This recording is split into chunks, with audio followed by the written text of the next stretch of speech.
That's it. Boom. This is Brian Wetzel, and you're watching the Break It Down show.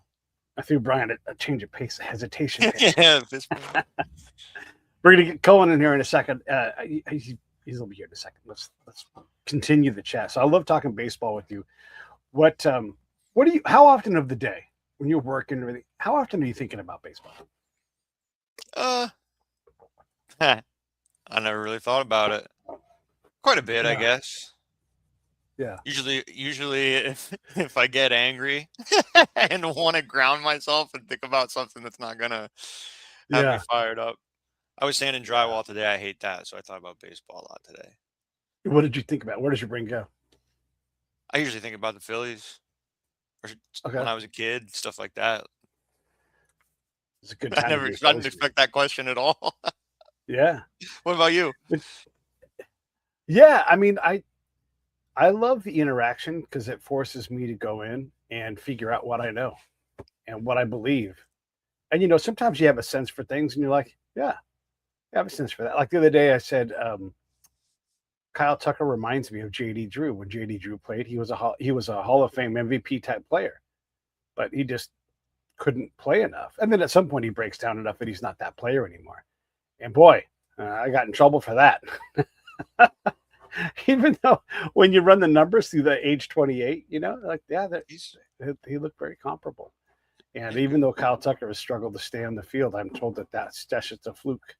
But they said the same thing about Mike Marshall, and Mike Marshall struggled to stay on the field. Mike Marshall, the batter, not Mike Marshall, the pitcher.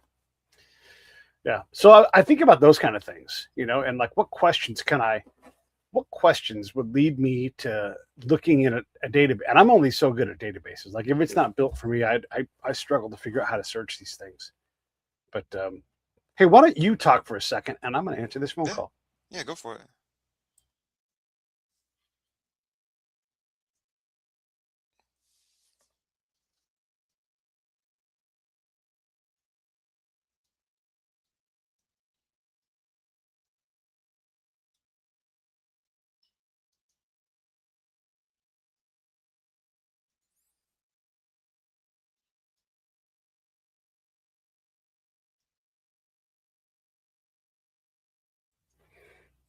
When your special someone calls, you have to make sure that everything's okay. Everything's okay, everybody. So thanks for bearing with me all while I took that call.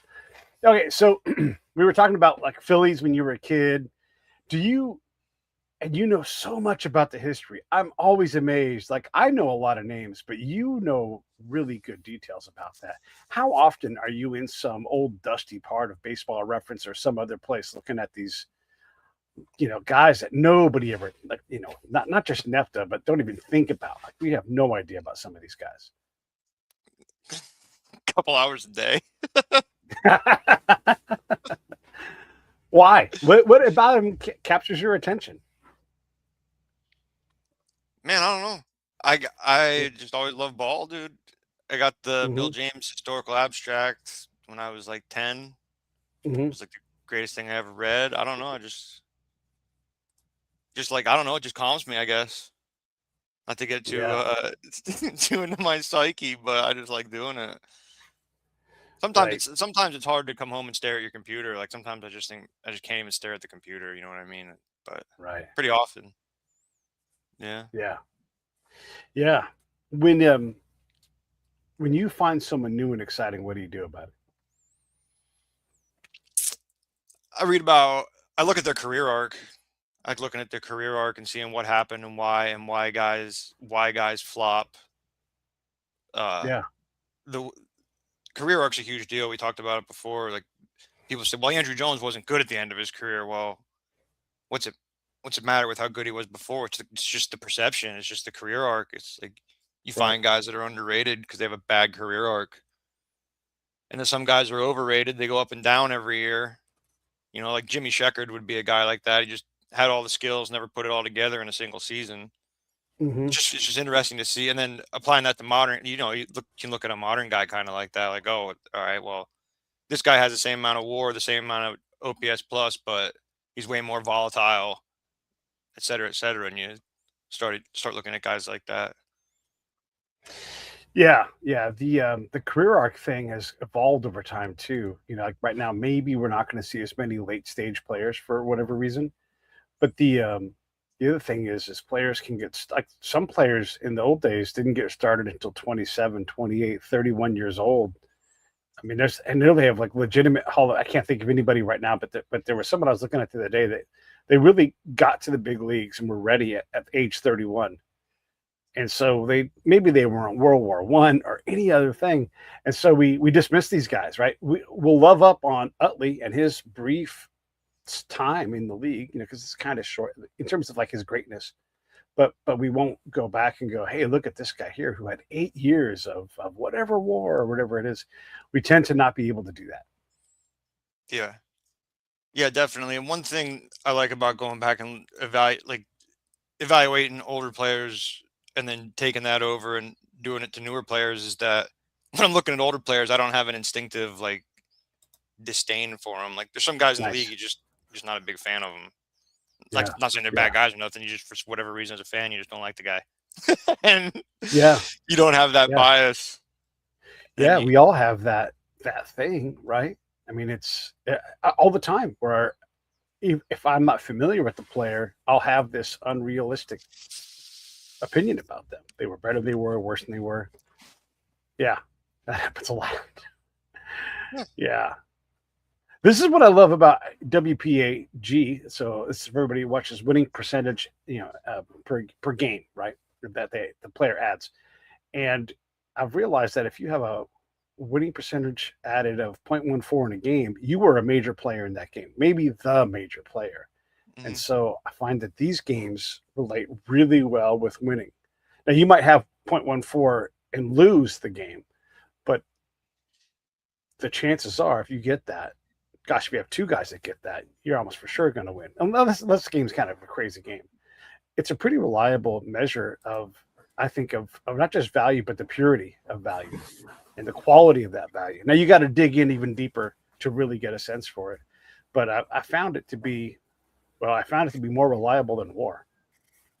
Yeah, I mean, it's basically a mini war. Yeah. Yeah. Kinda. Yeah, like one of the things I was looking up stuff today, again, like, with no opinion necessarily about Spencer Steer, but then I realized, goodness gracious, that guy had 18 of those high war per game games. So it's 0.140 or higher, right? Mm-hmm. And in those games, this is, a player on the Reds that a lot of people, hardly anyone ever discusses him in terms of being a great player. And in those 18 games, the Reds won 14 of them. Like that's pretty surprising. And he's got a 0.7 war. That's incongruent. That doesn't make any sense to me. Hey, Cullen, welcome. Thanks for having me. Sorry to be a little bit late. How consistently is he doing it? Well, he's a new player, right? And so we'll have to see if he can sustain that level of goodness. But like you take other young players that are out there that do these kinds of things, and if you look for that, if you're not playing that person enough, you want to see where it breaks down, and there are other players out there that are really spectacular in terms of war, but they don't have the perception. And so we can put like, oh, Ohtani is great, and Ohtani is great, but who are the guys that are like 2nd through 25th in MVP value? Mm-hmm. I would submit that using WPAg is going to give you pitchers and batters that are high in value in terms of in-game. And those guys, if you're above 10% or so, you're in like the Hall of Fame window. It doesn't make you a Hall of Famer, but you're in the zone where Hall of Fame things are happening. Mm-hmm. Yeah, well, and those big moments build your reputation too. Right. So it builds your reputation. Yeah. Yeah. We're just talking a little bit, Cullen, about WPAG and my passion for it now that I've sort of discovered that it's the Pete stat. Yeah, the Pete stat. I can't stop using it because it keeps delivering great things. I'm going to give you another name that's surprisingly good. Dalen Lyle. You guys know this guy from the Nationals? He's 22 years old, I think, and he had 11 of these high WPAg games. 11. 11's good. Like if you're above 10, that's good. If you're above 10% of your games that are in this zone, you're winning a lot of games for your team. And so he is 23 years old last year. So he's 23 this year. And so in his 91 games, 11 of them. Yeah. In 2025, he had 91 games, and 11 of those games were 0.14 WPAg or higher. I would want to get that guy on the field a lot more. He was 5th in Rookie of the Year voting. Corner outfielder by the looks of things. Mm-hmm. What did he play in the minors? Was he? That does not seem right for that stat. What's that? What number? That's insane. What's insane? 11 triples in 91 games. Oh. Yeah. What the fuck? Yeah. So here this guy is, and he is just right there in plain sight. And he's 3rd in triples in 91 games. Yeah, right? Maybe that's a fluke, right? Maybe. But he had a lot of value last year. But if you just look at WPA at the seasonal level, he'll disappear into the crowd. So if you give him another 50 games, he gets 140 games. If he follows this pace, well, that's an MVP candidate. He's a good-looking player. Got a good strikeout to walk ratio. Mm-hmm. Mm-hmm. I'm interested with your WPA per game. Like I said, I'm interested in this the floor of these guys. Like I'm interested in how many guys have positive WPA games throughout the year. Like how little are you fucking up? Yeah, this is a question that Lee was asking. It's like, what about all the rest of those games? And my first response to this, just from looking, and I don't know that I have the right answer here, but it is a team sport. And so if in 10% of your games you are driving, let's say a 650 or a 700 winning percentage with your results, your team is winning at that rate.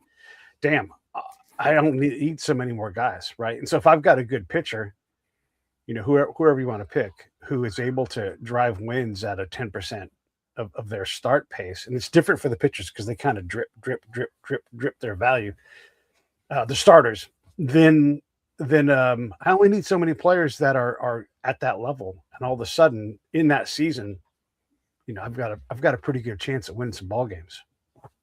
How far have you gone into this stat, Pete? Man, in the directions that I've thought of, I've gone in really far, and I haven't been able to break it. I know like areas where it's not super accurate, but you can always dig in, like on a certain player, and all of a sudden you realize she's like when I look at MVP stuff for the year, right? I don't care about the name. I just look at this is what I've learned to do. It took me a long time to get here. I look at WPAG, and then I just say, okay, here are the top 25 guys. Then I'll pick a guy and I'll go into the game list, and then I'll drill all the way into the game, and I'll look moment by moment and like who's winning the game. So I always use Ohtani because it's easy to vote for Ohtani because he's a wonderful player and he draws a lot of attention. But if he hits a home run, a solo shot in the first inning, and it goes 500 feet, he tends to win the MVP based upon reputation. Meanwhile, Freddie Freeman has more of these high-end games than he does, or comparable number.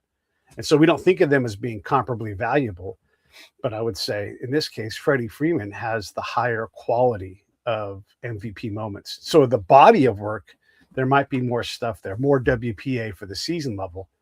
But the guys at the moment who are trading it, the Dodgers are full of great players.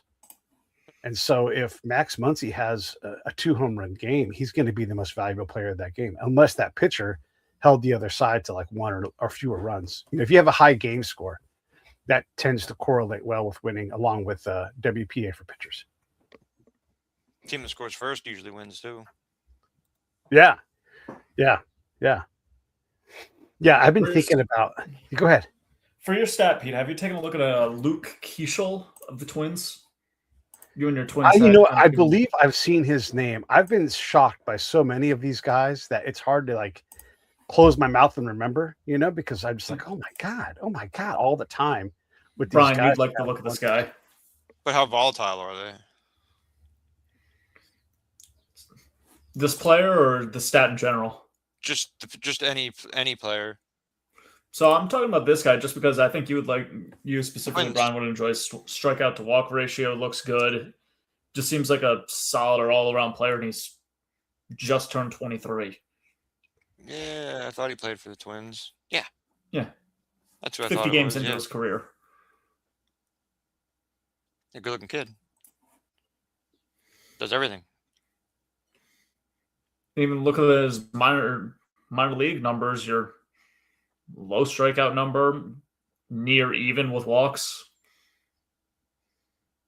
Love to see it. Yeah, that's what I really find interesting, Pete. Yeah. Is how many, like I said, like how many guys, like that's what you would, a guy who doesn't have a lot of negative WPA is a smart ball player. You know, that's a pretty good indicator. And I haven't tracked the negative side. That's interesting to think about. Making good decisions. Yeah, who has the fewest negative games? Like, whatever. I need to look into that. That's interesting. Here's a player that's going to make your mouth open a little bit. Hunter Goodman from the Rockies. This is the nature of WPAg. Right, he had a great year, and so he had 19 games of 1.4 or higher on the WPA side, and this is on the fucking Rockies, and they won 12 of those 19 games. So that's like how hard WPAG at 1.4 is bonded to wins. Because the Rockies shouldn't be winning that many games, but there's this kid out there driving wins, right?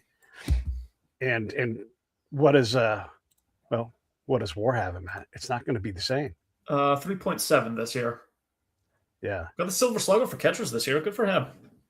Yeah, absolutely, right. But I would say that this is a guy that should have the same birthday as my sister. Hey, that's even better. Same exact birthday, same day and same year. Yeah. So, and just think about this, right? Like, if you're looking at the top 25 guys, and we're talking just hitters, not pitchers right now, he doesn't get a single MVP vote, but he is tied for 14th in the league in WPAG with the high win. Who's he tied right with? now? So he's tied with Kyle Tucker, Pete Crow Armstrong, and Wilson Contreras. Not bad company to have.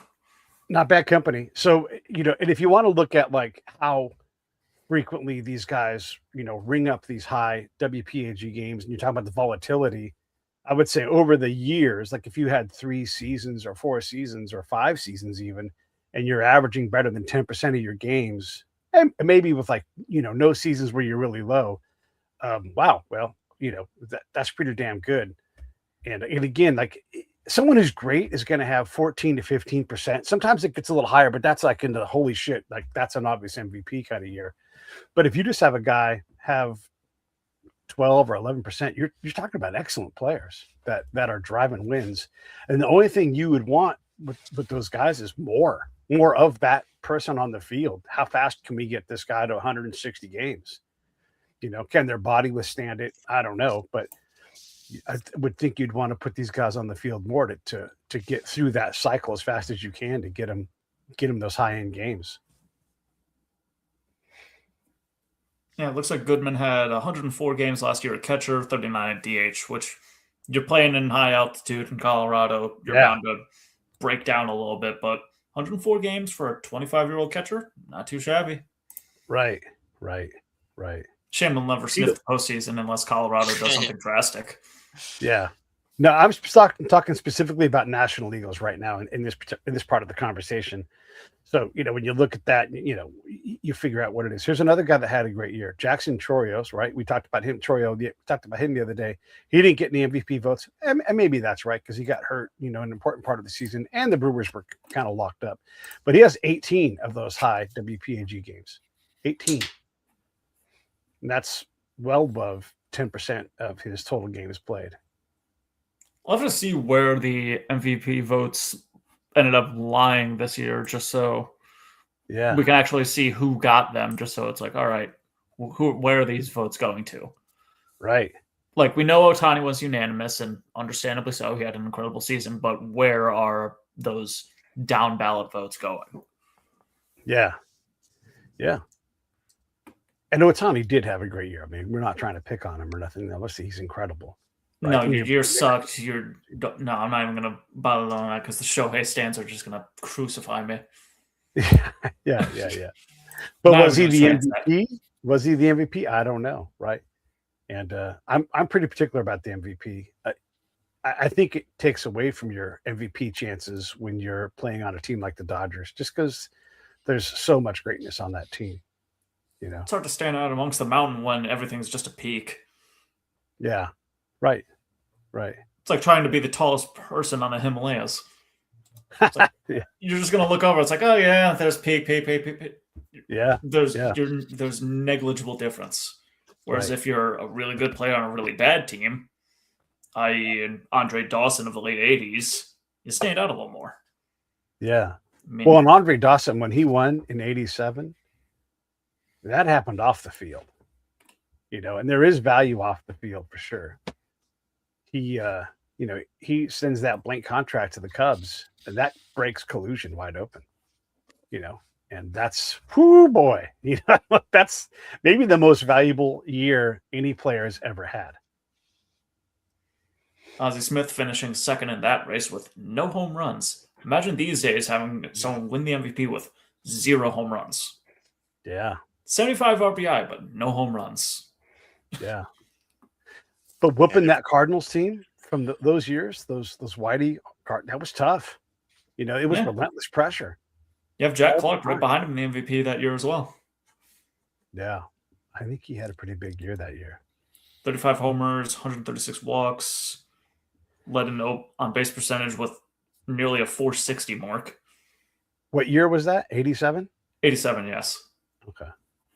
I'm going to run WPAg for that. You have Dawson, Smith, Clark, Tim Wallach, Will Clark, Strawberry, Raines, Gwynn, Davis, and Howard Johnson rounding out the top 10 that year. Yeah. Tim Wallach was awesome. That guy was so good. Great glove. I love seeing the position players pitching even in the 80s where it's just like, all right, like if you're looking on Baseball Reference, it's like, oh, here's your batting stats. And then you have the Tim Wallach 1.0 whip with a 0 ERA over 1 inning of work. Yeah. So without looking at winning percentages, the top 5 in WPAG were Darryl Strawberry with 32, Bill Doran with the Astros at 28, 18th in MVP. Yeah. Tim Wallach with 28 games, Jack Clark with 26, Willie McGee with 24. Willie McGee didn't even get a vote. Right. And I guarantee I don't have to look at those numbers. I know this well enough. Those guys all won a fuck ton of games with their team when they had these games, right? They won a lot. And so if you take Bill Doran, no wall knocker, he's just a great gloved, pretty good bat guy, but he came through. Man, that's awesome. You put Willie McGee next to him in the lineup, and you're going to cause a ruckus. You put a guy like Arise in there, and all of a sudden you're going to give a team a problem because they're not going to strike those guys out. They're going to put the ball in play, and it's going to be up to the defense to sort it out. And according to WPAG, these guys are going to be a handful.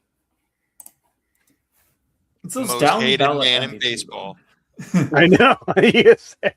I'm surprised he hasn't gotten not even a 1 year, not necessarily prove it deal, but just everybody needs hitting. You need to hit the ball. Sure, he doesn't hit it over the wall. Put him in Yankee Stadium. Let him knock it over the short porch. Yeah. Let him get double digits home runs. When he hits his home runs, it's inside pitches that he yanks. Someone makes a mistake inside to him, and he just takes it. And he got plenty of power in that direction. Yeah, I remember when he hit for the cycle over in Philly when he was with the Marlins. Yeah. Just kind of not even reached out, but just tucked his hands in and smacked it out and kept it inside the pole. He had that thumb and wrist injury. Check out his second half numbers and let me know what you see when you look up splits. So many Luises in baseball. Yeah. The most hated man in baseball. Why do they hate him so much, man? Why is it with all this negativity about him? I know why I hate him. Why do you hate him? I know damn well I hate him because he's a pain in the ass at bat. I remember I was watching a Mets Padres game. Look at him scratch his arm trying to deal with it.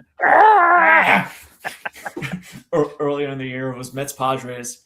And Luis Arias comes up to bat, and I go, this is going to be such a pain in the ass. I just know it's going to be a pain in the ass. Sure enough, boom, home run. I'm like, why do you make it so hard to love you? You are such a pain in the ass. Yeah. Drives me off the wall.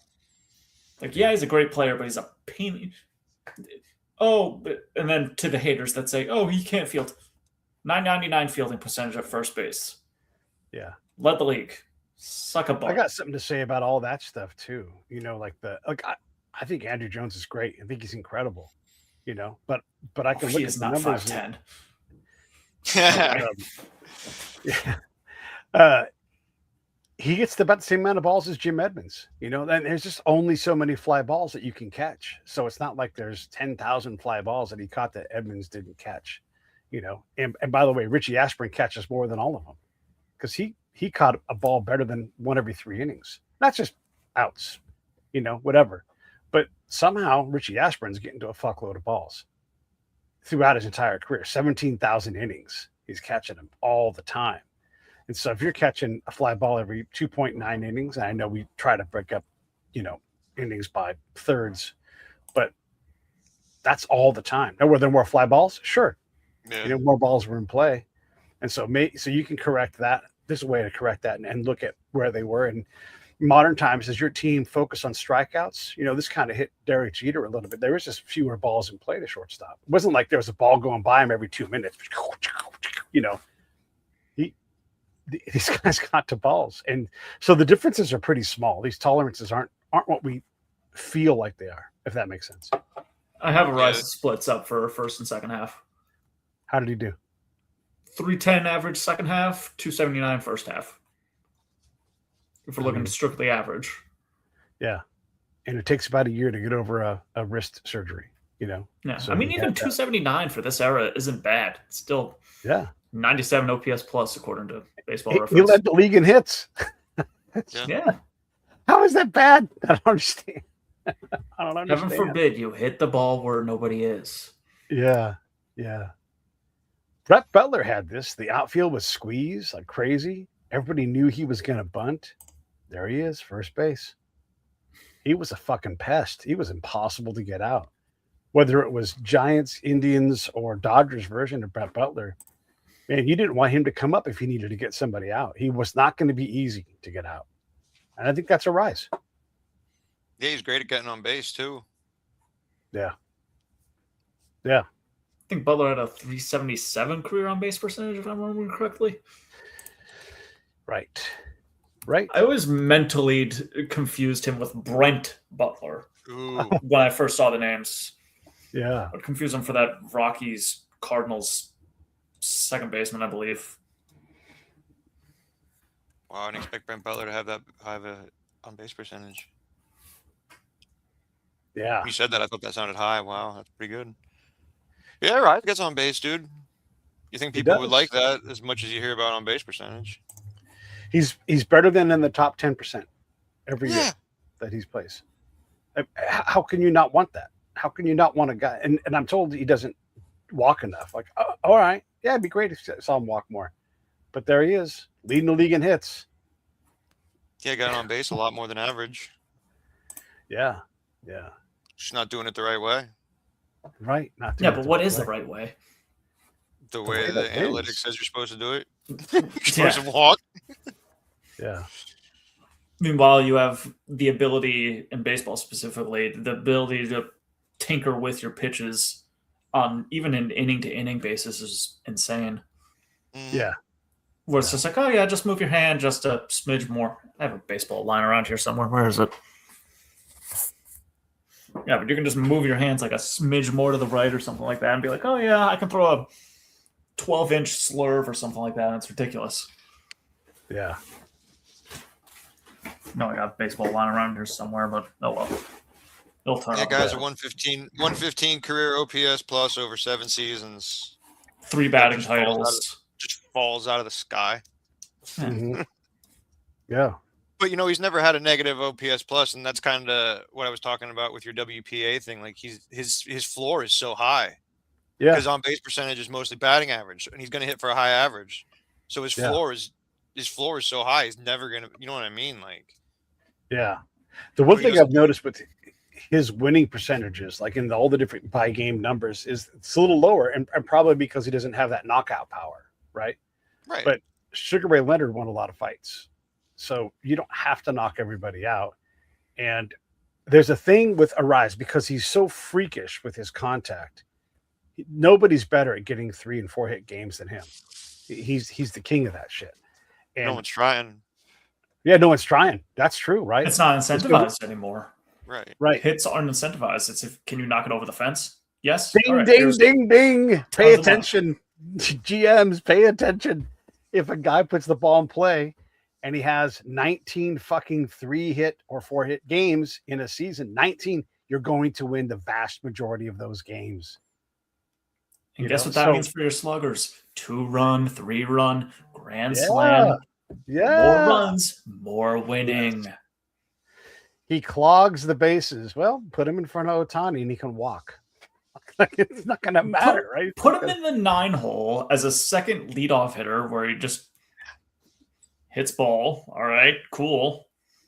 Just make your lineup relentless. Hit he can get. I'll take every single hit he can get. Put him up at the top of the lineup. I don't care. I want those hits. I guarantee anywhere in the lineup, he'd be fine. He'd just be like, all right, cool. Yeah. Yeah. I mean, he gets on base. He sees a fuck ton of pitches. And again, this is where like people get fucked up because they don't understand when to use a rate stat and when to use a compilation stat. So if you see 2,400 pitches, and by the way, see the league's fewest number of strike threes, 2,400 pitches is a lot of pitches. You add in not missing on strike 3 100 times. Boy, oh boy, there's a lot of pitches that you see, and it's just like he doesn't do it per at bat. Okay. But over the season, he does. And by the way, how much does he frustrate? If he frustrates you, Cullen, imagine what he does to the battery. And they're like, oh, for fuck's sake. Yep. Yeah. But he doesn't do it the way after him. I mean, I don't know who's coming. I don't think anyone's coming. I think he's it.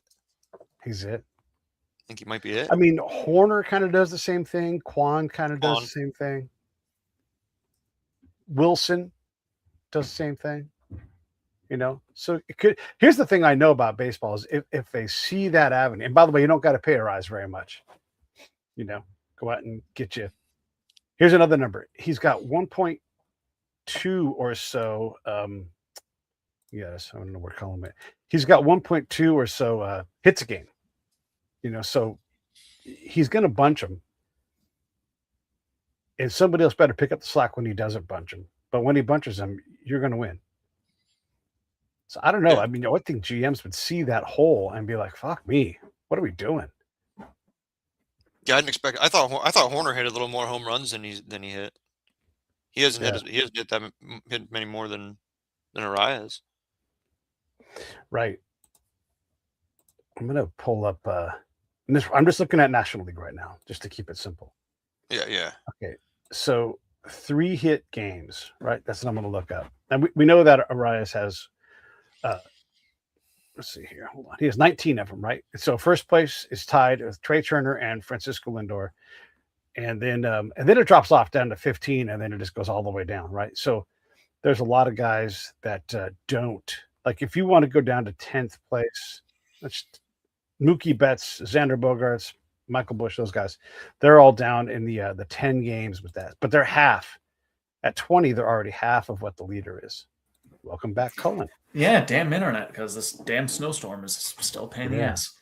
We're just talking about hits per game, and I was pulling up the Arise numbers. And so Lindor, Turner, and Arise are at 20, 20, and 19, and then it drops off to 15 and quickly gets down to 10 by the top 20, right? So there's a lot of value in getting hits. And if we look at Trey Turner and his 20 hits, 20 hit 3 or 4 hit games, his record in those games is, if I can get my computer to work right. You don't even have snow out where you are, so you can't even blame that. No. I get the door open here in the trailer. It's they win 15 of those 20 games when he has 3 hits or more. I mean, again, like what are we doing? Why aren't we getting guys that like? It's harder to get a walk than a hit And if you can get a guy with multiple hits, you're going to win most of those games.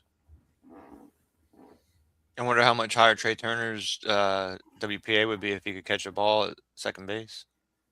It's just those little mistakes. I mean, they're crushing, dude. You crushed us with that. Yeah. Back-breaking, dude. Just terrible. You know who else is like that is the Padres' Suarez, the reliever. And he piled the WPA on this year, but the fans hate him because he blew saves. Mm-hmm. But he comes in to high leverage situation. Relievers stack WPA at a really high rate, and it's all based on leverage because they're in there when the game is being decided quite often.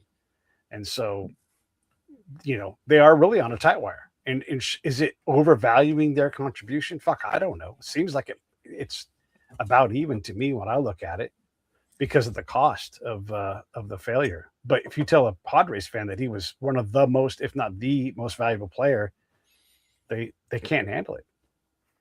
I think he had the most saves in the past 2 years too. Granted, he loved the one that was in the running for it was suspended for gambling. Been really good in a lot of advanced. He got suspended for gambling.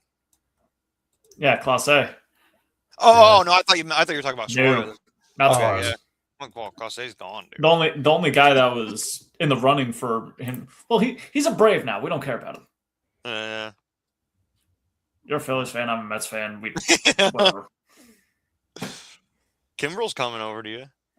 I'm actually kind of excited for that just because I feel like it's something. I was excited too. It's like, oh, cool. You want to give him a shot if he figures it out. So no pitcher had a higher WPAG total than a Suarez, 23. And then it was Munoz I'm doing major leagues now.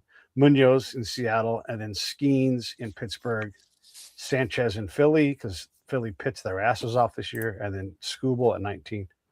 So you can see how powerful pitching is. When Skubal, Sanchez, Skeens, these guys, they really drove a lot of wins. When they have a high WPAG, that means you're winning the game.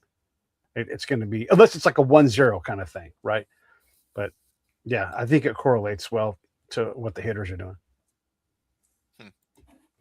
Suarez did lead the league in saves last year, led all of the majors in saves. Only gave up terrible. Get him out of here. Send him to Atlanta. No failure will be tolerated. Yes. Send your closer who got you 2 years worth of a 2.87 ERA. No, bad. Be gone. Yeah. It's kind of funny, ultimately, I think. Well, inevitably, people love to bitch. Yeah. Where did Chapman come in there? On WPAG for pitchers? Yeah. Let me pull it up right now. He didn't blow a save, I don't think. He had that stretch that was historic. He might have approached Hershiser's streak too. I forget. He was doing some amazing things. Didn't he throw a no-hitter in that streak too? Oh, Raldis. I mean, the reliever. Oh, you're talking Hershiser, did he? He had a lot of innings of no runs allowed. I don't know what number it was, but it was a lot. 62? It was 59 during the regular season. I know that much because he he cleared Drysdale by a third of an inning in terms of regular season innings. And then another 8 on top of that with facing the Mets in the first game of the NLCS. So it's 67 ultimately because that's harder. But I know the record is 59. 67 is fucking crazy. No record in baseball. Records in baseball are the imperial system of measurement. Yeah. I like that.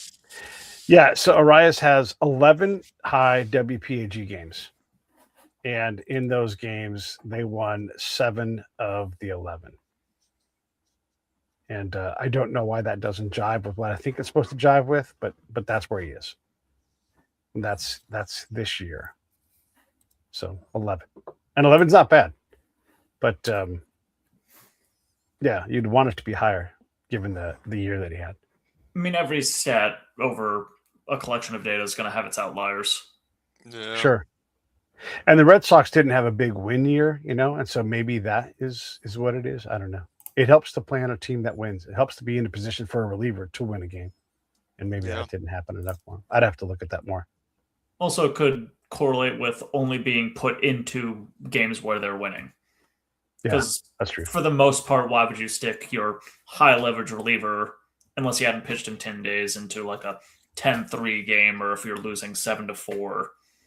Right. Like the bottom of the eighth, why would you even bother? And no one's managing for the WPAg outcome, right? They're managing to do whatever they're trying to do that day, whether it's win that game or like Doc Roberts is like, we're not going to win this game. We're just going to throw it. We're just going to cash out and bring in the extra guys and not burn the innings here. And they do that. Dodgers do that fairly frequently throughout a year, where there's like, we'll see what happens.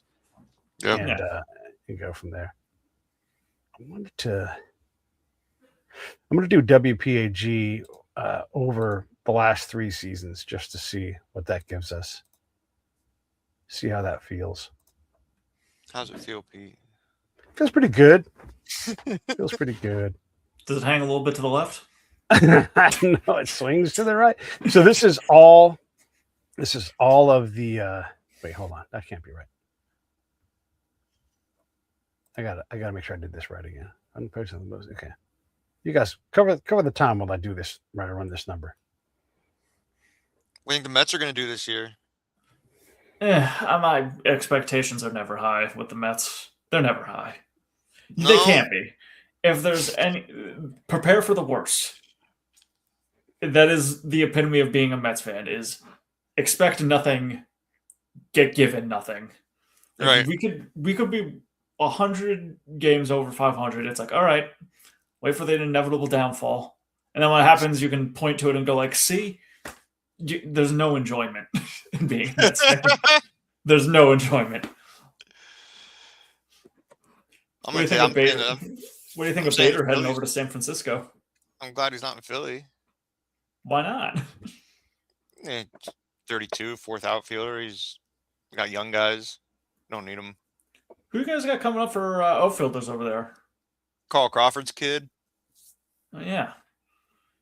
Supposed to be starting in center field. I'm trying to poke. Okay, doing a net down Carl Crawford. It's not working out so far. Crawford had a damn good career, though. He looked like he was going to the Hall of Fame. Yeah. Nebraska wanted him to be a quarterback.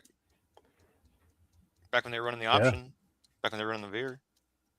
That would make sense. Carl Crawford running the veer at Nebraska. Oh, my God. I saw when I went to Iowa. No. Do you want to see the Major League or the National League or the American League over the last 3 seasons for WPAG? Yeah, let's go the Major League. Okay. It's Ohtani by a lot, by 6 games. So that's 3 games, 2 games a season. Okay, so this is the last 3 years. So Ohtani, Judge, Alonso, Soto, Jose Ramirez, Freddie Freeman, Corbin Carroll, Rafael Devers, Matt Olson, and then Julio Rodriguez. And if I kept reading down, you'd be like, holy shit, holy shit, holy shit. All big names, because the cream tends to rise. I will say this, and this is going to be the one that makes you go, oh, no shit. So Yandy Diaz is amazing. 55 games. Now, that's not 80 like Shohei, but if you could pick a guy to sign over the last 3 years, holy shit, that guy is going to 55. Divide that by 3, you get an idea what he does. Salvador Perez, 55. Spencer Steer, 55. Below him, next is Vladimir Guerrero. So anybody who wanted to pick somebody up who's going to help you win, I would get Spencer Steer. I think he's because he got traded over to the Reds in that Tyler Mahle, Christian Encarnacion Strand deal.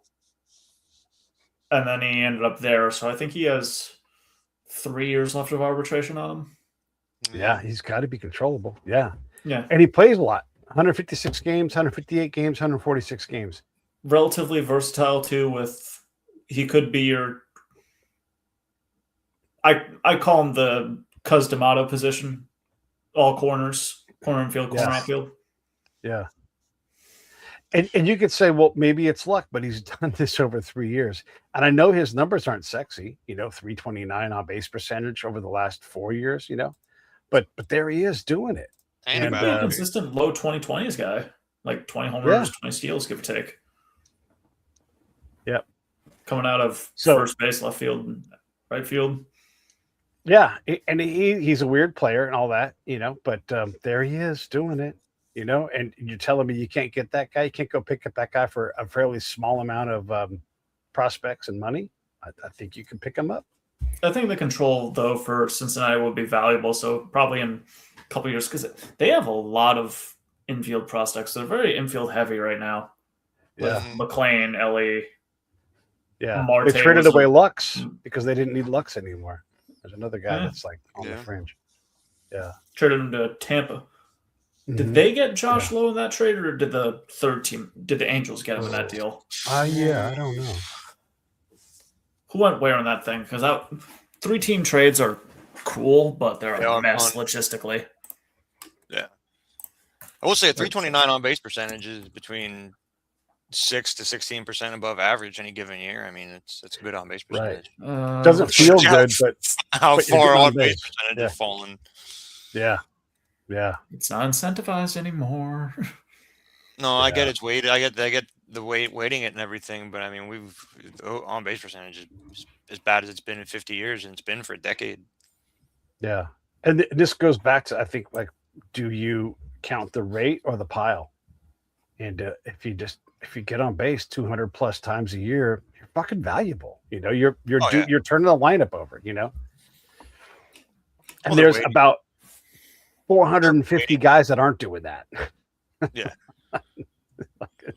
All right. So Lowe went to the Angels in that deal. It was Brock Burke to the Reds from LA.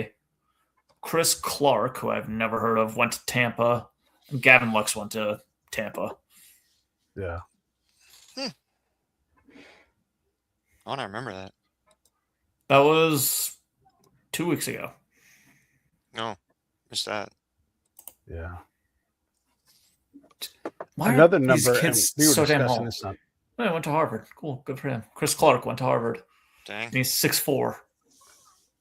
Another number we discussed on Twitter or X that is breaking people's brains is RBI. But if you do RBI by game, and if you have 2 RBI in a game, you're gonna win the game. That's it's just the numbers, right? And so I ran for the last 3 years, major leagues. The guys with and you're gonna recognize these names. The guys with the most 2 RBI games. Okay, so here we go. Pete Alonso, Shohei Ohtani, Aaron Judge, Cal Raleigh, Eugenio Suarez, Kyle Schwarber. I mean, this is like actually normal. Like, yeah, the guys who drive in the runs, yeah, they win. Okay, and then the next guy is Josh Naylor, Rafael Devers, Juan Soto, Matt Olson. That's your top 10. How hasn't anybody picked up Gino yet? Oh, who knows? The next level is Teoscar Hernandez, who probably benefits from being on the Dodgers. Manny Machado probably, yeah. And then Manny Machado probably benefits from batting behind a Rise. Rise, Tatis. Yeah. Or does he bat in front of Tatis? What's the typical lineup for the Padres? They switch it back and forth. They move Arise and Tatis around if Tatis is in the lineup. But last year it was mostly Tatis batting leadoff. Salvador Perez, Brent Rooker, Marcell Ozuna, Freddie Freeman, Adolis Garcia, Willie Adames, Vladimir Guerrero, and Julio Rodriguez. These are all great players. And so when we act like RBI don't matter, how come those guys keep knocking people in and being great? Yeah. Well, I mean, that's the old, if it was popular to say clutch didn't exist back in the day. And I mean, if there's men on base, you're gonna get a tougher at bat. You're gonna get a tougher at bat from the pitcher. I just read that the other day. Tom Tangos was, if you weight the pitches that you're getting, since we can track all the pitches now, you weight the pitches the guys are getting. RBI is probably driving in runs. It's definitely a skill. It's going to be proven that it's going to be proven that it's something that's a skill. It's only a matter of time when they're tracking all those pitches and looking at the break on them and everything, by the strikes, by where the runner's on base, blah blah blah. Right. You can weight pitches. Just pitches have run value, just like bases and outs do. Yeah, and those guys know that, so they're setting up, a strategy and getting a competitive at bat in, and knowing what they're looking for. So now imagine if you're gonna, and it's the strength versus the weakness and the weakness versus the strength. So if you have a hitter on your team who mashes fastballs and you put him in front of your big alpha batter, like if Juan Soto is behind you, you're gonna have to get that next first batter out with a great pitch. And what's your great pitch? What are you going to get him out with? Well, put the antithesis of that pitch in there, and let that guy thrive in a situation where he might not thrive because he knows he's going to get whatever it is, right? And if it doesn't work out, great. It won't work out most of the time. But when it does, now you have Juan Soto up with the guy on base. And we know what happens when you have 2 RBI in a game. Yeah. Quick batting the best hitter first. Get a guy on base in front of him, for fuck's sake. Jesus Christ. Yeah. Yeah, I think the Mets are going to go with – I think they're going to have Bichette hitting third this upcoming year. So Really? Yeah. So would it be Lindor, Soto, Bichette? Huh. How would you bet Bichette behind Soto? Like Soto almost stole 40 bases. Don't remind me of that. Only when he went 40-40. Yeah, only when he decided he wanted to. He didn't want to at first, or they didn't let him. Probably didn't let him. But I think that maybe to keep, because with pitching lanes these days where they want to have, because Lindor's switch hitter. Then again, I feel like you can switch Bichette and Soto as much as you want, really. Probably wouldn't make that much of a difference. Yeah. I just think about if you have 2 chances to get someone on base in front of Soto, I'll take those home runs that he's going to drive someone in. I mean, that's not a guaranteed 80 RBI, but it's somewhere just south of that. Yeah, I mean, with Lindor, if you have Lindor and Bichette bat in front of you, better damn well get 100 RBI. Yeah, you might be sitting 130 by the end of the year. Dude, he very easily could, dude. Yeah. And I'll give up. What is it? Is it 20 at bats you'll lose? How many at bats is it? That's fine. I'll take all of the 2 RBI games you can get Soto to have, because guess what? You're gonna win. Yep, you're gonna win. Because even Bichette, who missed nearly all of the last month of the season, still nearly led the majors in hits. Yeah. Like Arise had 181, so did Bub at 181. Someone do the 139 games. Soto's had 76 2 RBI games in the last 3 seasons. This team has won 63 of them. Is that good? I'm just wondering. Asking for a friend. That's fucking My crazy. bet is on maybe. Yeah. And I'm sure someone's going to be like, we're wrong. You're wrong. But let me just do it. There's always some detractor in the comments. Yeah, that's an 829 win percentage. I've rounded up because one of the numbers was 8. 800% winning percentage. All you got to do is get that man 2 RBIs and you're going to be in good shape. How do you get him in those kind of... And guess what? 3 RBI games is going to be even better. You're just going to win those games. Who knows that scoring runs wins you games? Yeah. Little known fact. I love this per game way of looking at players. I love Aside from WAR. Yeah.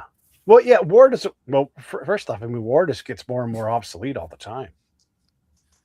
It is. I was talking about it earlier with someone on Twitter where it was just like, you cannot really boil down. And I know you're trying to, Pete, and I hate to shit on your parade with it, but it's like I feel like you can't fully boil down everything into just one singular stat. You have to take everything in the aggregate. Yeah. But you can't boil it down to just one. It has to still maintain its parts. It's much more a gumbo than it is a soup.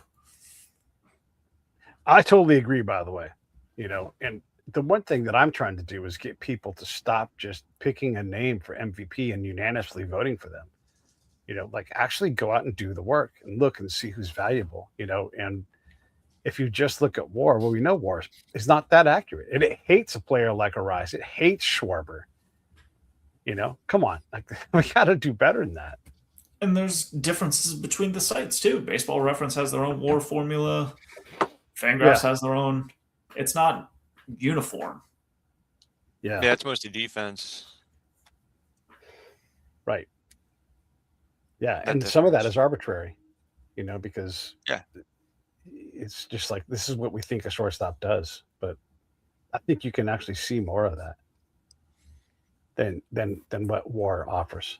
And I certainly wouldn't rely on OPS plus. That's an indicator, right? Like, oh, okay, this is a door we can go in and look around, but you have to do more work than OPS plus because that's, it's like when a player plays in Wrigley on a given day, it's a different ballpark.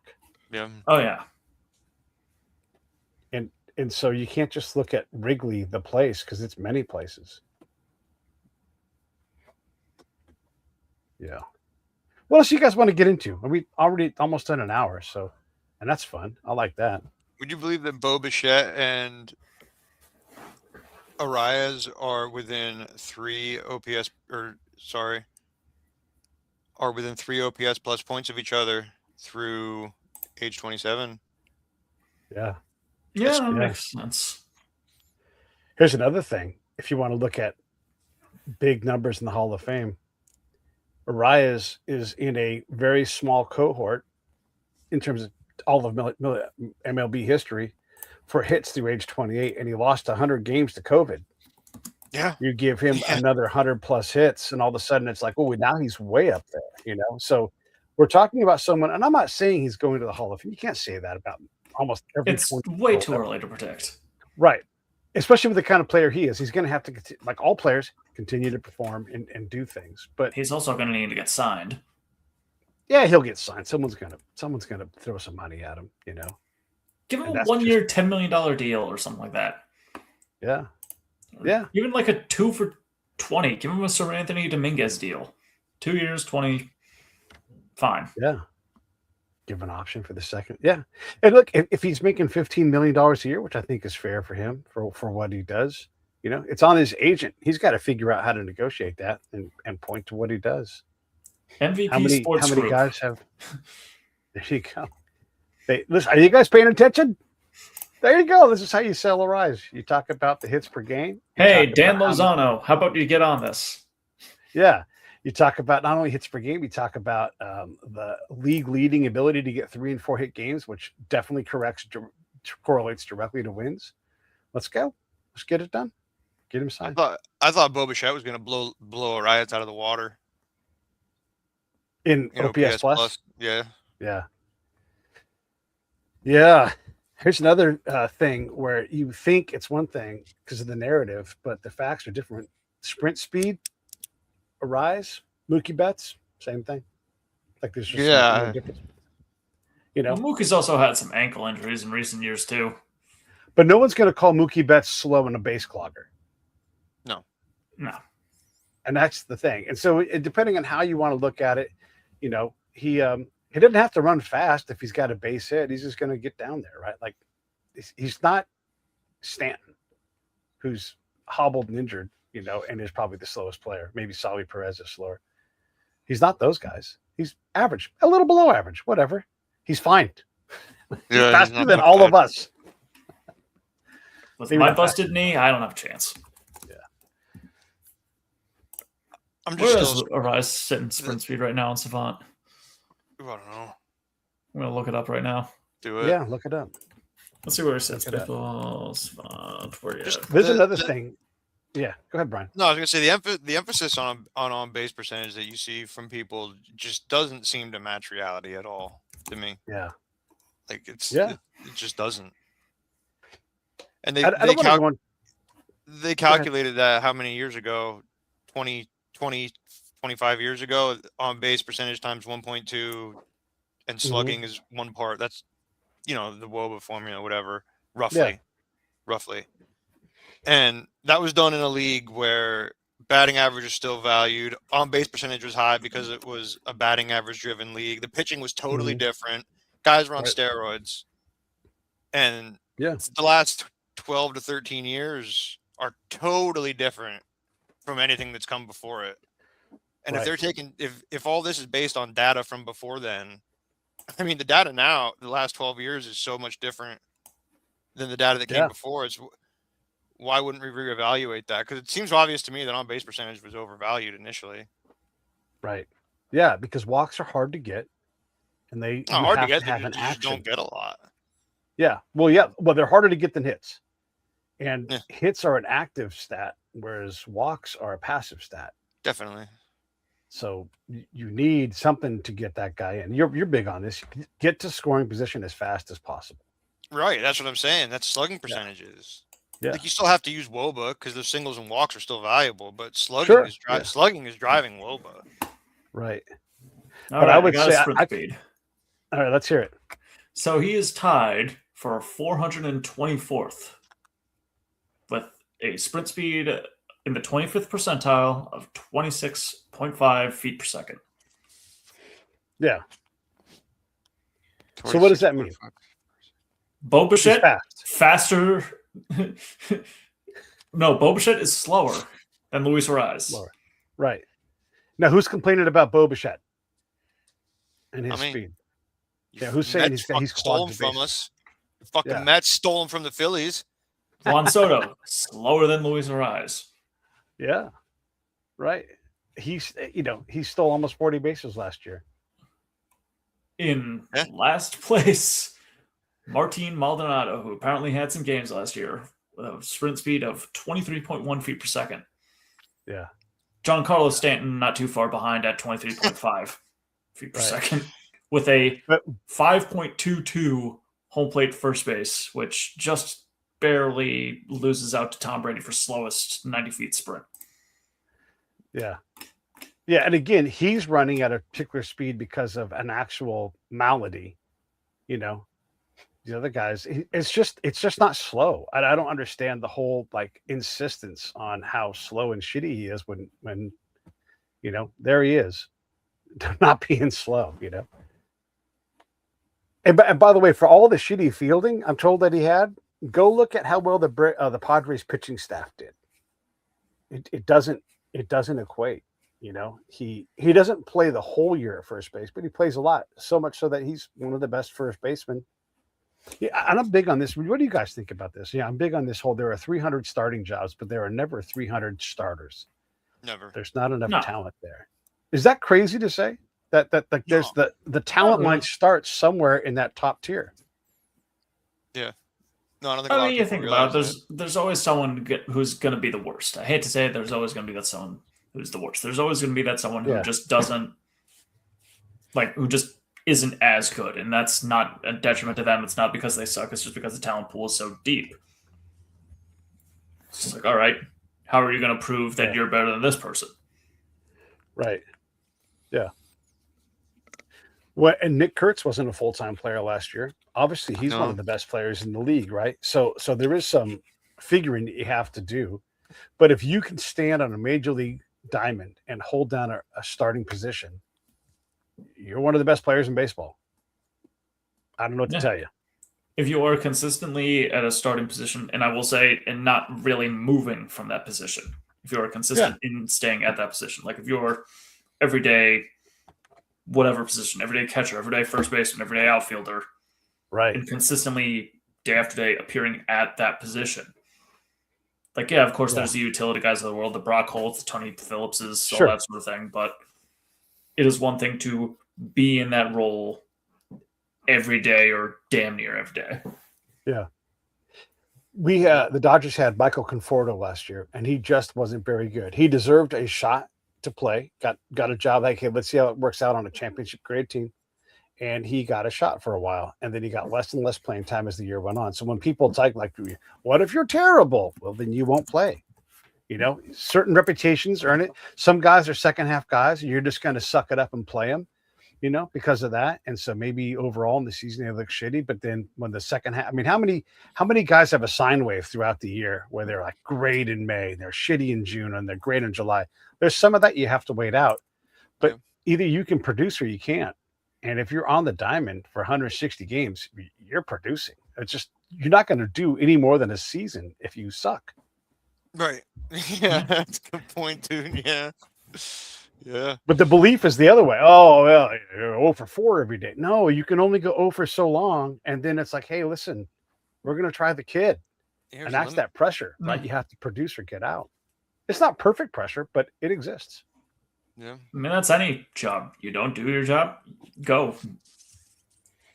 Yeah. Like, there's no minor leagues in regular employment. Imagine.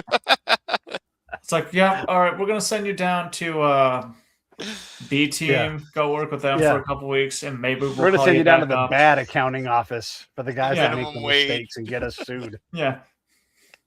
Yeah. You actually, it's like, yeah, we know we gave you a raise last year, but we're going to send you down to, and then just imagine Bull Durham, but it's an office, like just a regular office job. I was at the big company once. I was on the board meeting for 18 days. Right. And I got sent back down, and now I'm working with the interns. And Susan Sarandon's hawking the printer, like just waiting for that next young guy to come up. Her name's like Jan or something from accounting. Yeah. Jan from accounting's over there by the printer. Who wants to get laid? Meredith from the office. Yes. That's exactly right. Shit. There's ideas for that would go on forever. Yeah. Yeah. It's it's fun to talk about baseball. It's fun to talk about all these things, and just I love numbers. Like you, Brian. Bill James, I found him in the '80s, and I just have always loved thinking about it. Yeah, I mean, I don't know if I have the first baseball abstract, but I have like the first book one, maybe somewhere in a box somewhere. And I've always loved that stuff. But the more I get older, the more I'm like, is what happens on the field is what matters. And if it correlates to winning, get more of that and get those guys on the field. I know these guys are a lot more, I don't want to say fragile. They're a lot more finely tuned. So maybe not everybody can play 160 and probably shouldn't play 162 games. But how do you get the guys that drive wins on the field as often as they can sustain it? And that's, I'm done thinking about expected things. Like, okay, I expect a guy who has 2 RBIs in a game. I expect that guy to drive a win for us. Yeah. Well, there's predictive stats and there's descriptive stats, And when you brought up Bill James as he invented win shares, and you're looking at WPA. Yeah. One thing I'll say to you, like when I was saying about consistency, is that the big criticism of win shares was that he had no loss shares. Right. That was the big critique. So that's something for look into this, because for every event that a guy gets WPA gets taken away from somebody else on the other team. You know what I mean? Yeah, it's traded right in game, and that's what makes the top end of it so pure. And again, you can make it pure by really breaking down the game to moments, but that power in that 0.14, and if you get 0.15 or some other number high, it gets to be too high. Like the air gets too thin, and if you get it too low, then all of a sudden it gets really crowded. The 1.4 for now at least seems to be the right number. But the reason why I don't necessarily worry about the negative thing is like we don't look at the negative MVP. We don't look at things in that way. Imagine awards, right? So, the Razzies of the MLB awards. Right. Yeah. And so when I think about it, I think, what's the most valuable thing? That's what I'm looking for. And the guys that collect the most of those moments, the most of those games, that's what I'm looking for. So yes, there's a negative value. And yes, the next day he fucked it all up.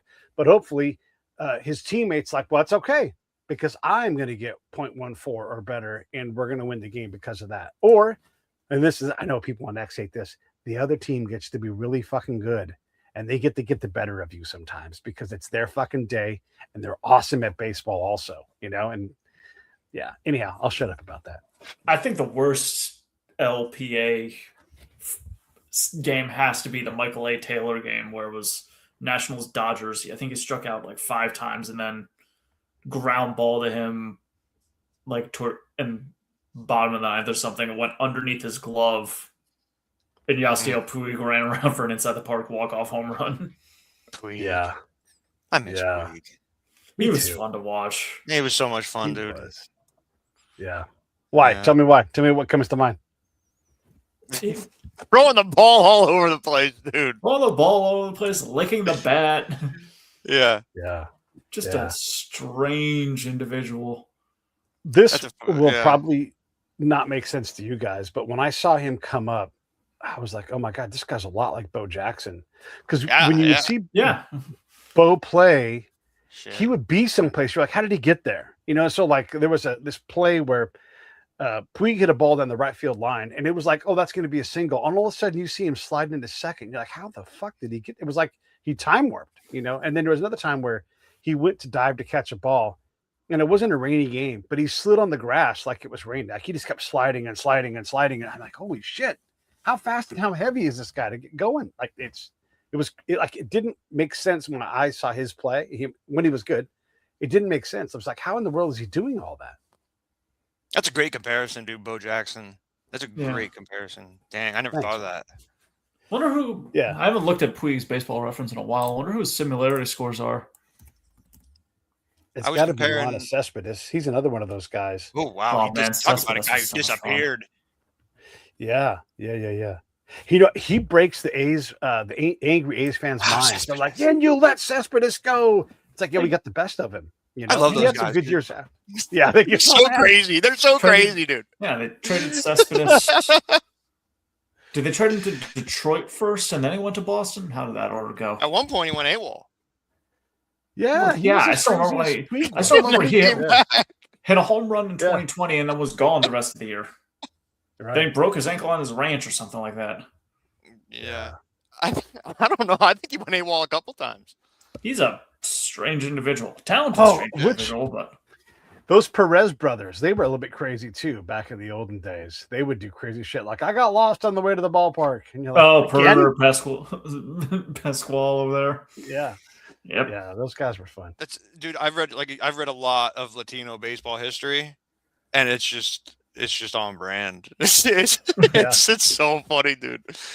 Throwing the ball all over the place, like been doing it forever. Yeah, funny. Yeah, we remember Vladimir Guerrero, the legend. We don't remember Vladimir Guerrero, the guy. It's like, why did you throw that ball? I mean, any throw, any time does not matter. And I know, it's so fun. I miss it. You don't see a lot of that anymore. No, it's a lot more disciplined now. Yeah. Slightly unfortunate.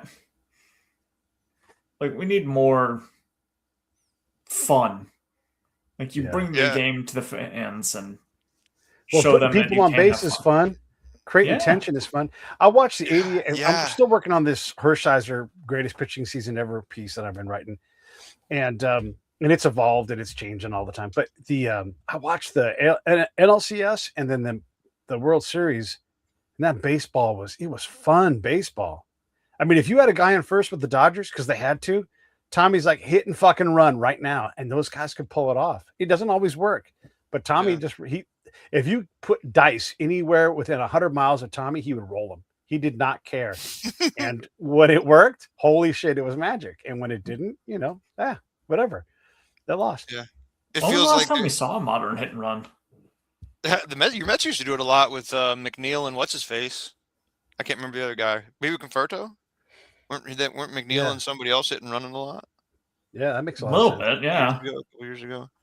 And you think about the pressure on it applies pressure. Like, hey, we bet that he's going to be on third, maybe home, and you're going to have to try to stop it. Yeah. It's in like there's no sense of it feels like there's no sense of urgency to score runs anymore. It feels like the offenses aren't attacking. Whether I understand runs per game aren't down, but it's just it's not fun. It may be a faster game, but it's a slower game. No sense of urgency to score. Feels like until it's the playoffs, then they'll break out the extra stuff, right? The extra things. But even then, they're not hitting and running. Just feels like 3 yards in a cloud of dust a lot of the time. Yeah. It's the smash mouth era, maybe, is what we call it. Yeah, in a way. Won't be the first time. Yeah. But my hope is that we will start to see some Brett Butlers come up, guys who don't fit the mold. I mean, as much as I'm told, and I believe this, that strikeouts are valuable for pitchers. 10 strikeouts per 9 innings. Oh my God, let's get this guy. He's great. He controls the outcome, denies the ball in play. All right, great. Why isn't Luis Rise valuable then on the other side about that? Yeah. So he forces the numbers to work in his favor. Yeah. But he's not celebrated for doing the thing that is the ultimate challenge to what every pitcher is trying to do. We measure swing and miss, you know? Yeah. Ground balls used to be a thing too. Just can that pitcher get the ball on the ground? And there were guys that were good at it. Derek Lowe. Derek Lowe was great at it. Yeah. Mm. Yeah. But then you'd have to have good fielders. Mm-hmm. Yeah. You got to have a good defense behind you to really rely on that heavily.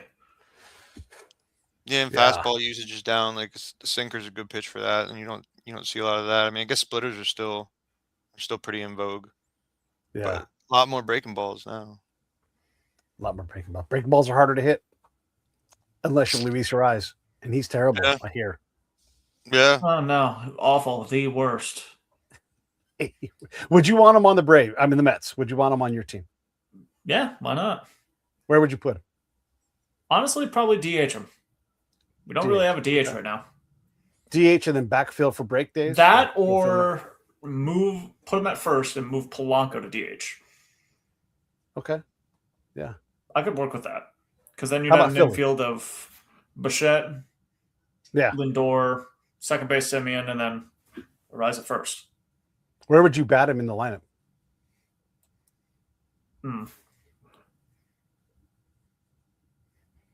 I'd probably because I'd probably think of it as I still want Lindor at the top of the lineup just because he's succeeded very well up there. So probably do Lindor, Ariz, Bichette, Soto.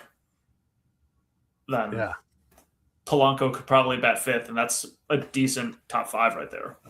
Yeah, that's too high. How about the Phillies? I'd put him at first base. Probably move Harper to left field. Yeah. Why doesn't Harper play left field already? I have no idea. I mean, if you're getting guys like Bader, right? God bless that guy, but couldn't Harper do just as good a job, if not probably better? Yeah, I think Harper could play left field easy. Yeah. Yeah. I mean, you had Pat Burrell out there for a while. So. Don't get me started on Pat Burrell. What? You don't like the machine? Yeah. I'm never a Pat Burrell guy. Yeah. The other thing is, if Ariz, let's say he signs with, I don't know, Minnesota again or whatever, and they aren't playoff bound, you can pick him up in a trade, in time for the playoffs. Is there anything in the rumor mill where he's going to go? I've not heard anything. I haven't heard anything either. There was that Nightingale, I think it was, rumor that he had signed with the Padres, but then that got killed. Well, it's Bob Nightingale. Yeah. I mean, yeah. Right.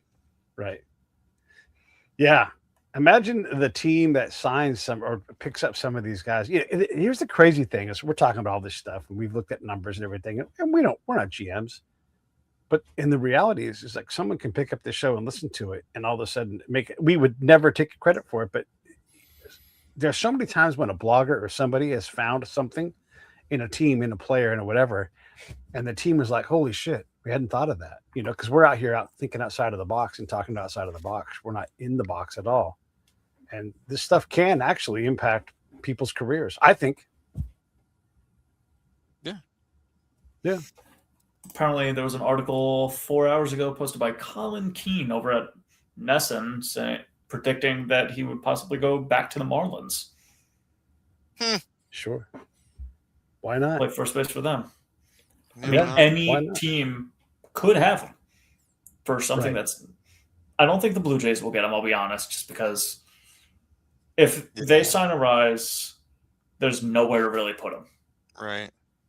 Yeah. Because they already have Vladdy at first. They already have Ernie at second. You don't really need a DH when you have Okamoto, Springer. The lineup is already deep as is. So there are places, obviously, that he won't go just because of pure depth of lineup and inability to get proper at-bats. So I don't think Toronto would be one of them. Boston, I don't see why not. He could probably go there, get some DH at-bats, or put Contreras at DH, throw him at first. Right. But then again, you'd probably have to get rid of somebody, or maybe Casas has options still, so you put him in the minors for a bit. But yeah, Yankees are still looking for a first baseman unless they put Bellinger there.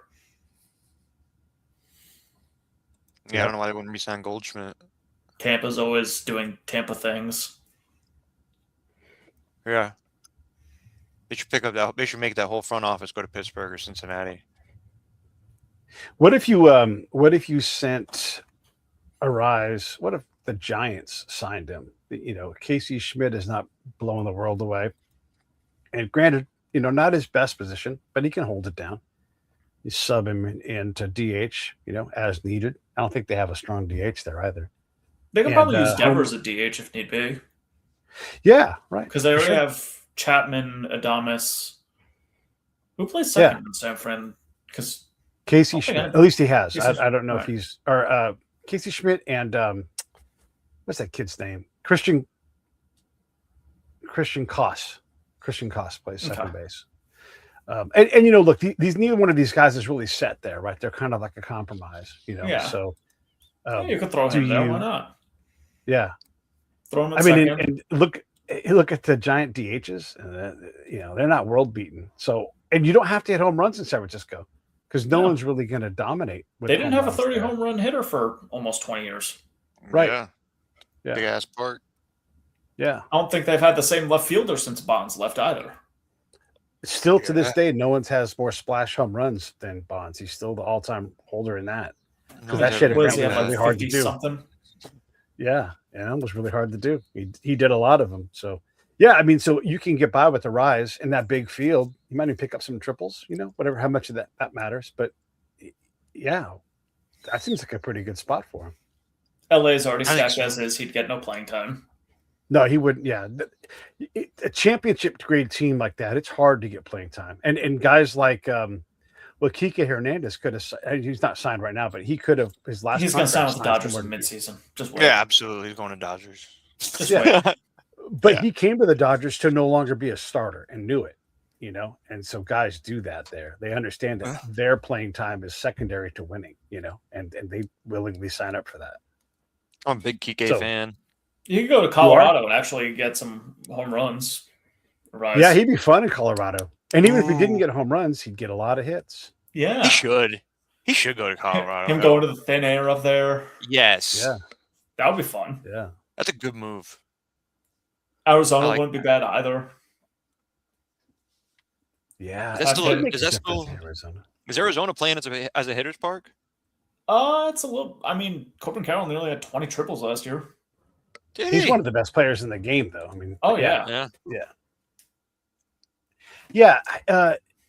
I think it's hard with these hitter park things because of all the parks have changed so much.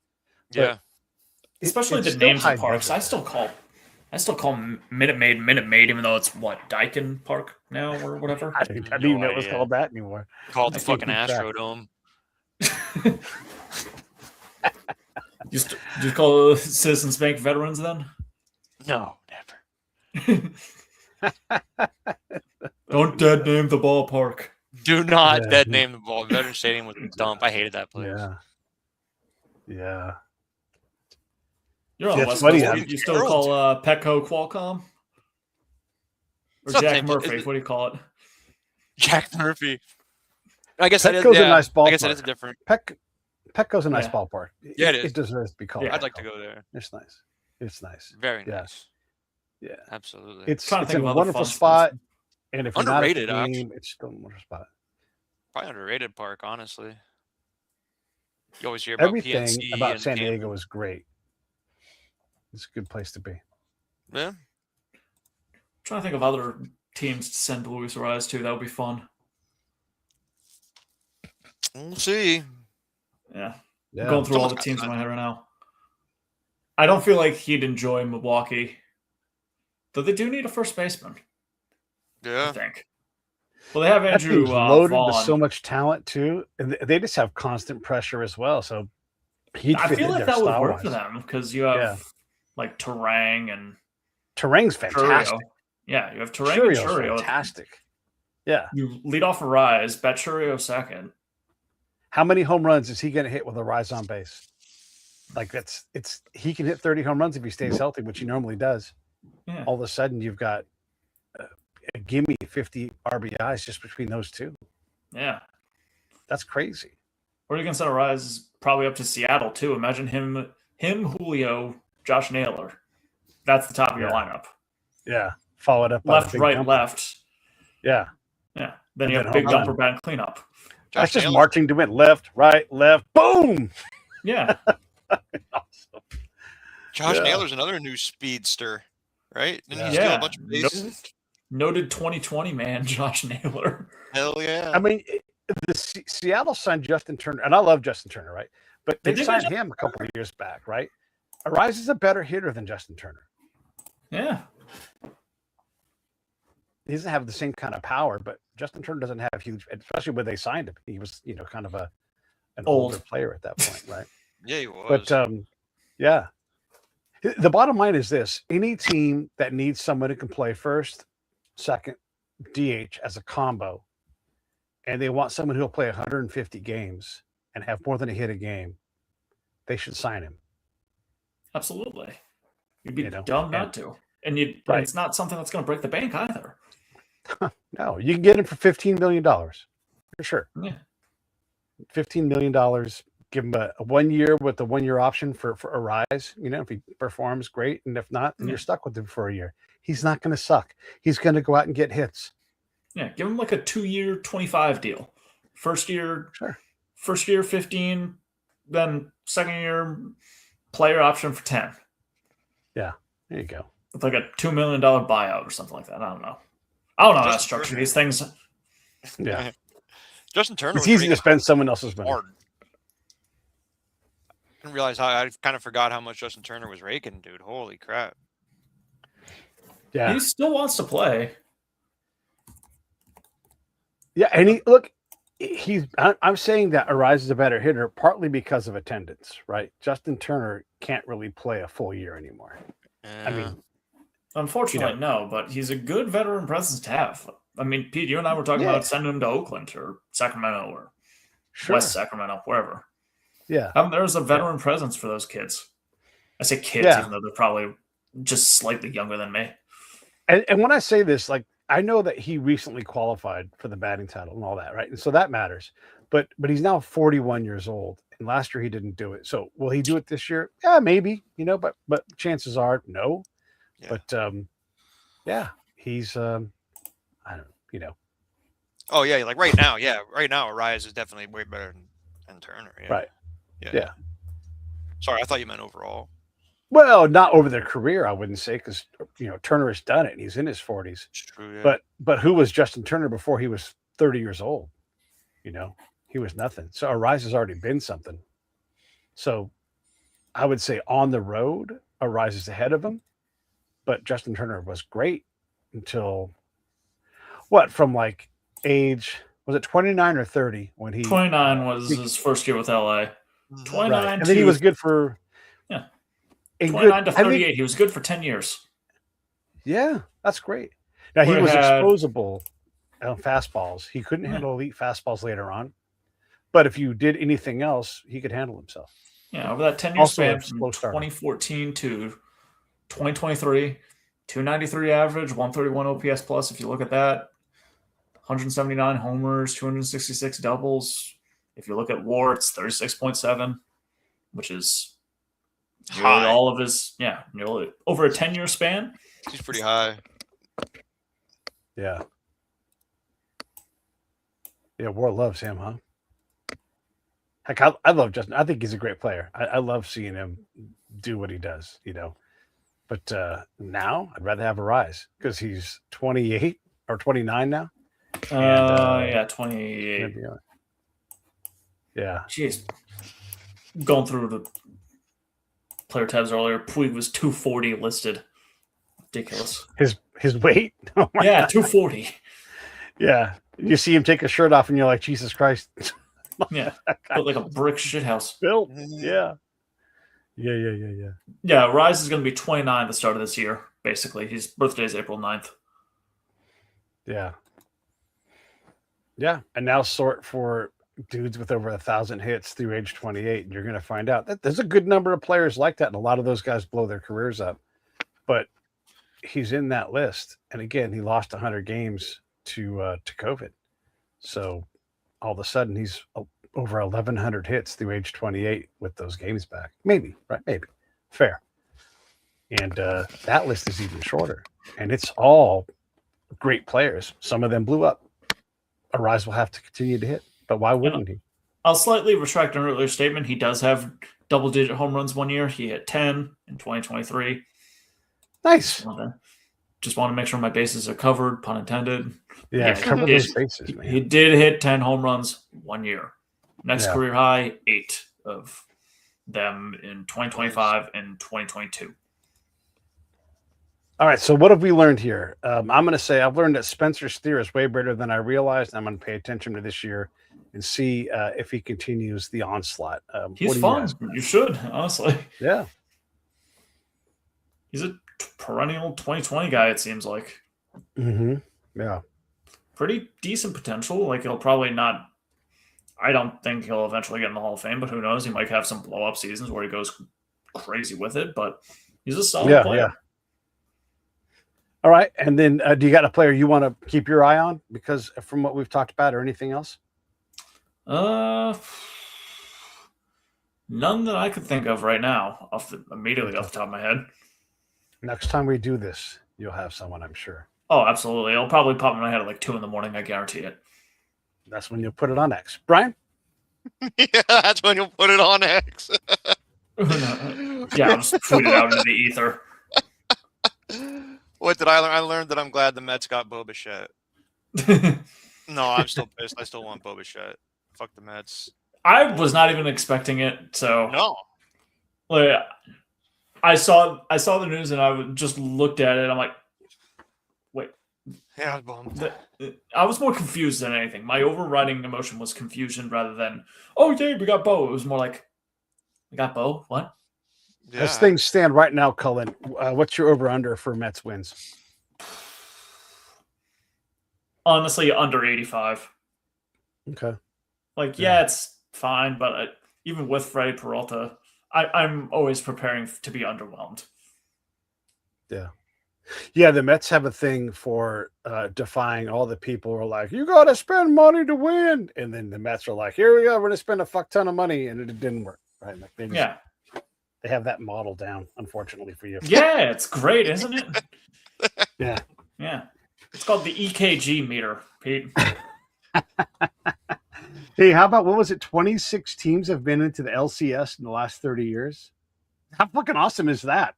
Yeah. All these guys talking about the salary cap, and you realize just almost everybody has been to the edge of the World Series. It's great. Over half the leagues won the World Series in 30 years. But let's start changing things. Yeah, not good. I think it's crazy. All right. Anything in closing before I wrap this up? I got to go eat dinner. Nope. I got nothing. All right. Thank you, everybody, for watching. I hope you guys enjoyed our baseball chat. You guys can always follow these guys on X. Just type in Brian Wetzel. You'll find him. If not, ask me. I'll tell you where he's at. And don't forget about Cullen. It's a good-looking kid. Look at that guy. I do. Look at that guy, dude. I do need to trim my beard, though, or else Mom will say that I'll end up on a no-fly list, but that's besides the point. I thought you were going to say the MILF list, the MILF fly list. No. Cougar Hunter. Cullen Chapron, everybody. All right. We'll see y'all later.